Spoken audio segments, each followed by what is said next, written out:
This is chapter 19 of Bless Me Ultima 19. Easter Sunday. The air was clear. Easter Sunday. The air was clear and smelled like the new white linen of the resurrection. Christ was risen. He had walked in hell for 3 days, and on the third day he had risen and was sitting at the right hand of the Father, Almighty Creator of heaven and earth. The two lines stretched from the steps of the church out to the street. The girls' line was neat. They looked like angels in their starch white dresses, each pair of hands holding a white prayer book and a rosary. The boys' line was uneven, fidgeting nervously. We pulled at our ties and tugged at tight-fitting jackets. We did not hold our prayer books or rosaries in palmed hands. Around us, proud parents smiled at each other. Gus!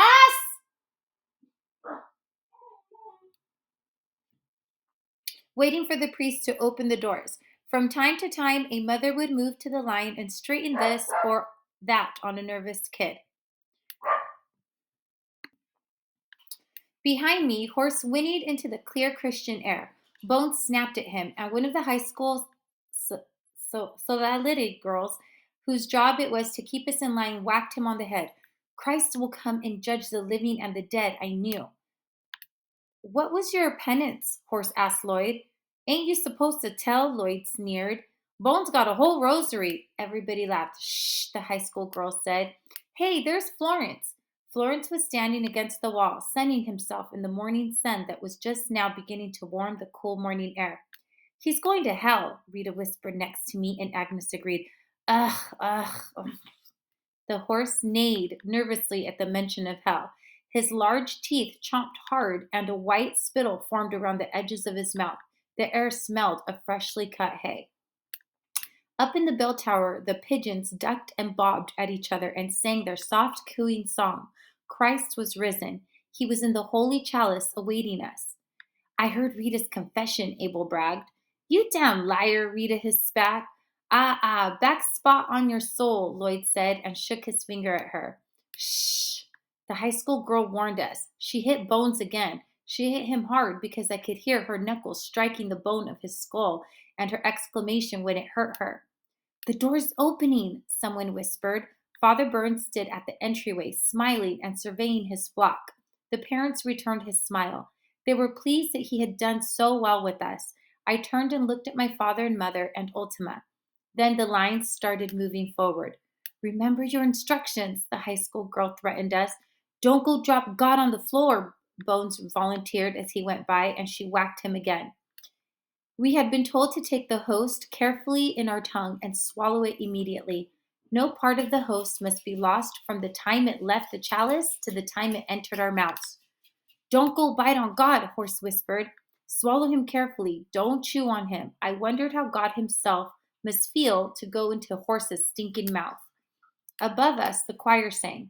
The two lines moved without incident down the aisle, then filled into the front rows of seats. Father Burns went up to the altar. The altar bell rang and Mass began. All during the Mass, I prayed. I thought back to yesterday's confession about the mixed feelings the revealing of my thoughts had left in me. But I had told everything I thought was a sin. I had cleansed myself completely and prepared to take God into my body. Since the confession, I had talked only to Ultima and my mother. I had kept myself pure. On the altar, the priest began the ceremony of changing the bread into flesh and the wine into blood, the body and the blood of risen Christ. Soon he would be with me, in me, and he would answer all the questions I had to ask. The altar bell tinkled, and we knelt. We bowed our heads, and with our right fists softly beating our hearts, saying we believed in the mystery taking place before our eyes. It's blood now, Abel whispered when the priest raised the chalice and with wine, and his thin voice mixed mysteriously into the ringing altar bell. I peeped and saw the chalice raised high, into the cooing of the pigeons, into the mystery of the sky. Ah, Horse spit on the floor. Blood. The blood of Lupito, the blood of Narciso, winding its way along the river, crying on the hills of the Llano. Florence said it's wine, and the priest drinks it because he's a wino, Lloyd said. Florence said he wouldn't eat God, Bones added. I looked again and saw the flat, round piece of bread and the priest held up. The thin wafer was becoming God. It was becoming flesh. Bread made flesh. Meat? Bones growled. No, Bones, not like that. I nodded my head. Somehow I couldn't understand the mystery was beginning to escape me. I shut my eyes tightly and prayed for forgiveness. It's time. What? It's time. The priest is waiting. Chingada! I opened my eyes and stood. My heart was pounding. Was I ready? The line filed towards the altar railing.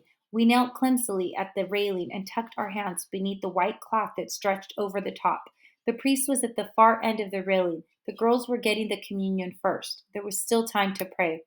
Oh my God, I am sorry for all my sins, because they displeased thee, Lord, who art all good and deserving. Shh, the high school girl said. We waited quietly. Then the priest came to our side. The girls were already filing back to their seats. The altar boy held the gold platter under each chin. The priest mumbled something in Latin and placed the host on the tongue. He moved fast. Ah! Out of the corner of my eyes, I saw Bones jump up and push his finger into his mouth. The host had stuck to the roof of his mouth. He was jabbing God with his finger, trying to free him, choking on him. Then suddenly the priest was in front of me. I caught a glimpse of the small white wafer, the risen Christ, and then I closed my eyes and felt the host placed on my tongue. I received him gladly and swallowed him. At last, I flooded the sticky piece of bread with hot saliva and swallowed it. God, now I would know the answers. I bowed my head and waited for him to speak to me. Tony, Tony! Yes, I cried. Go on, go on. It was the kid poking me, the lines moving. Bones passed by me, still fingering his mouth. I was holding up the line, confusing them. I moved quickly to get back in step. We filed back into the pew and knelt. Lord, I whispered, still seeking God's voice. Dumbass, Ernie poked me. You got everybody mixed up. Damn, I nearly choked, Bones whimpered through watery eyes. I closed my eyes and concentrated. I had just swallowed him. He must be in there. For a moment on the altar railing, I thought I had felt his warmth, but then everything moved so fast. There wasn't time to just sit and discover him like I could do when I sat on the creek bank and watched the golden carp swim in the sun-filtered waters. God, why did Lupito die? Why do you allow the evil of the Termentinas? Why do you allow Narciso to be murdered when he was doing good? Why do you punish Florence? Why doesn't he believe? Will the golden carp rule? 1,000 questions pushed through my mind, but the voice within me did not answer. There was only silence. Perhaps I had not prepared right. I opened my eyes on the altar, and the priest was cleaning the chalice and the platters. The Mass was ending. The fleeting mystery was already vanishing. Did you feel anything? I urgently asked Lloyd and clutched his arm. I feel hungry, Lloyd answered. My own stomach rumbled from the morning fast, and I simply nodded. I glanced around, trying to find in someone's face or eyes the answer that had escaped me. There was nothing, only the restlessness to get home to breakfast. We were standing now. The priest was talking to us. He said something about being Christians now and how it was our duty to remind our parents to contribute to the collection box every Sunday so that the new school building could be built and sisters could come to teach us. I called again to the God that was within me, but there was no answer, only emptiness. I turned and looked at the statue of the Virgen. She was smiling, her outstretched arms offering forgiveness to all. Ite missa et, the priest said. Deo gratis, the choir sang back, and the people stood to leave. It was over.